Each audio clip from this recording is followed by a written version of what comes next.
Hello, നമസ്കാരം. അൽറംസ് furniture എന്നാണ് Perumbalavu, Pattambi road, Arakkal. ഞാൻ ഇപ്പോൾ നിങ്ങൾക്ക് പരിചയപ്പെടുത്തുന്നത് ഫുൾ വുഡൻ സോഫ സെറ്റുകളാണ്. ഫുൾ വുഡൻ ആണ് വരുന്നത്. തേക്കാണ് കംപ്ലീറ്റ് വരുന്നത്. ഫുൾ ഫോറസ്റ്റ് തേക്കുകളാണ് വരുന്നത്. HR ക്ലോത്ത് ആണ് ഇതിലുള്ളത്.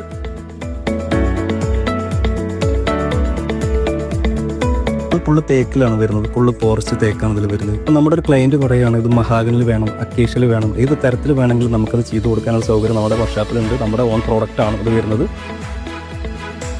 തൃശൂരിൽ ATMിൽ മോഷണ ശ്രമം, ഒറീസ സ്വദേശി പിടിയിൽ. തൃശൂർ പട്ടാളം റോഡിലുള്ള സൗത്ത് ഇന്ത്യൻ ബാങ്കിന്റെ ATMിൽ നിന്നാണ് മോഷണ ശ്രമം നടന്നത്. ATMിന് സമീപത്തെ ഒരു കടയും കുത്തി തുറന്നിട്ടുണ്ട്. സംഭവവുമായി ബന്ധപ്പെട്ട് ഒറീസ സ്വദേശി സുനിൽ നായിക് പോലീസിന്റെ കസ്റ്റഡിയിലായി. ATMിൽ മോഷണ ശ്രമം നടന്നയുടൻ അലാറം മുഴങ്ങി. മുംബൈയിലെ ബാങ്കിന്റെ സെക്യൂരിറ്റി സംവിധാനത്തിന് ലഭിച്ച വിവരത്തിന്റെ അടിസ്ഥാനത്തിൽ തൃശൂർ CI ജിജോയാണ് പ്രതിയെ പിടികൂടിയത്. മോഷണ ശ്രമത്തിന്റെ CCTV ദൃശ്യങ്ങൾ പുറത്തു വന്നിട്ടുണ്ട്.